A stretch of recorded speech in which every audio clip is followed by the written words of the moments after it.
Yun, magandang araw sa ating mga ka-MUG at sa ating mga ka-BTP. At muli, welcome sa ating panibagong video reaction. And ayun ano, ah, bago tayo mag-umpisa dun sa ating topic, isa muna ang patalastas. Balat sibuyas ka, social media ang taguan, Diyos na buhay ang takbuhan. Ang pundasyon sa tamang pagtanggol, Tulfonatics Premium Vlog Starter Feeds. Siksik sa cloud chasing para lumaking mangmang, pabigat at palaging iyakin. Dahil troll at iyakin silang bata. Pagkulang sa pansin stage na sila, Tulfonatics Vlog Starter Feeds. Ngayon mga kababayan ko, no, yung pong t-shirt na yan ay for a cause. So kapag okay na po, sana po supportahan nyo ako na para makatulong po tayo sa ating mga kababayan na may mga nadadala sa mga ospital. Ano po. Salamat.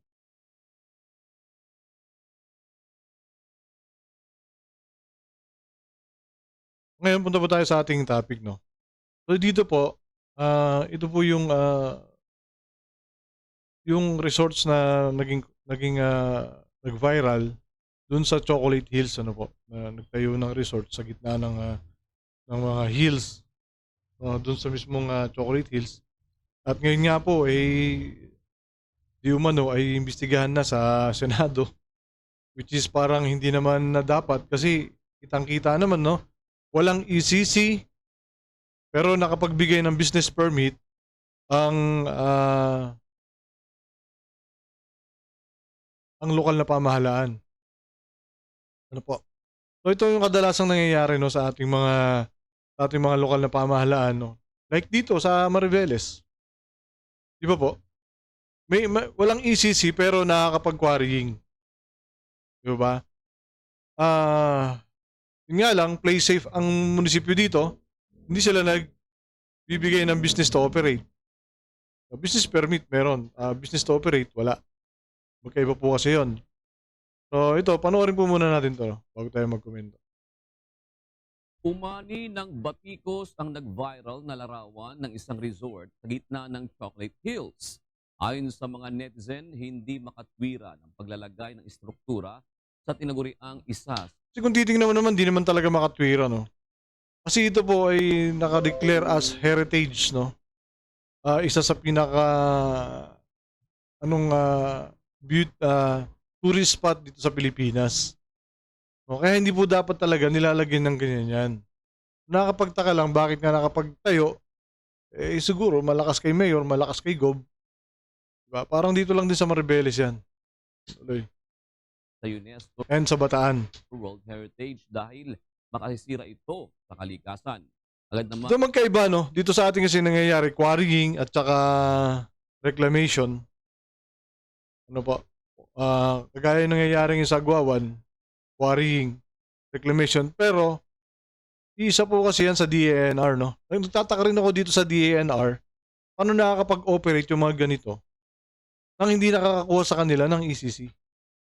Or may apply man, di umano, may apply daw po yung nagkukwari ngayon dyan sa may Agwawan, tapos tinatabunan nila yung dagat.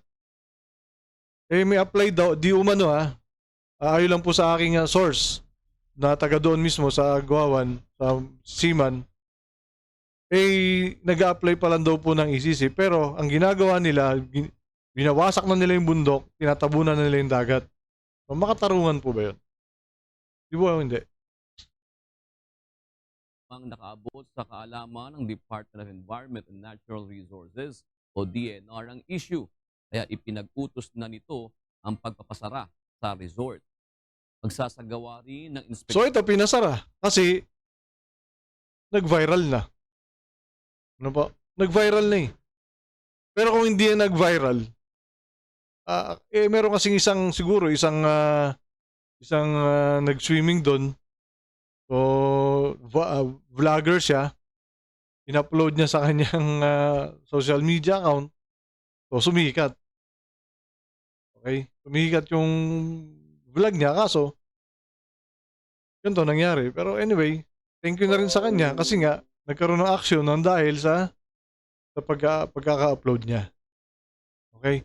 So dapat pala dito sa Maribeles, ang problema lang kasi dito sa atin, no, hindi nagvo-viral eh. Actually, may post na nga ako tungkol dun sa ano eh, dun sa quarrying and reclamation dun sa may Agwawan, na di umano nga po ay wala pong ECC. So yan. Kaya nagtatanong po tayo dun sa ating post, meron po bang ECC yan o permit man lang? O permit. O baka naman yung barangay lang ang nag-issue, then nag-operate na sila. Ngayon, ang tanong, bakit pinapayagan ng barangay? Diba ba? Bakit pinapayagan ng barangay at bakit pinapayagan ng munisipyo? Diba? Kung yan po ay totoong walang ECC. Sa Captain's Peak Resort upang masiguro ang pagsunod nito sa temporary closure order na inilabas ng ahensya. So yun, no, nanawagan po tayo. Papakita ko lang po yung video ulit sa inyo, no? Ng dun sa ano nito? Sa Agwawan, ano po? Pakita ko lang sa inyo, no? O yan. Ayan po. Ayan yung ano. Ayan o, laki na po ng reclamation dyan. Siguro nasa 2 hectares na. O ayan. Ayan. Ayan yung, doon nila kinukuha yung pinantatambak doon sa dagat. Ano po? Sana, no? Nanawagan po tayo, no? Sa DNR, sa ating munisipyo, kay Mayor AJ, o sa mag-a-acting mayor, mag-OIC, paimbestigahan nyo naman po ito. Dahil di umano po, wala daw pong ECC. Okay po. Yun. Kailangan pa po bang mag-viral? Para lang po aksyonan ninyo. Kagaya po nung sa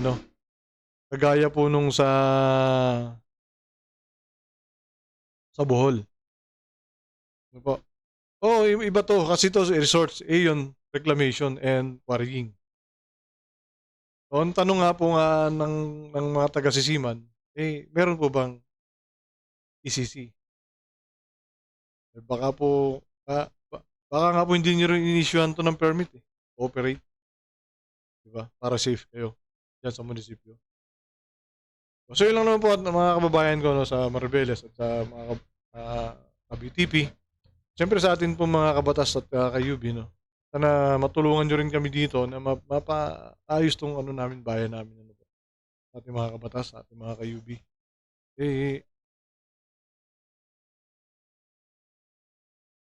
Parang sirang-sira na po kasi mga kalikasan dito, no. Nabibenta nitong ating LGU dito sa mga malalaking kumpanya.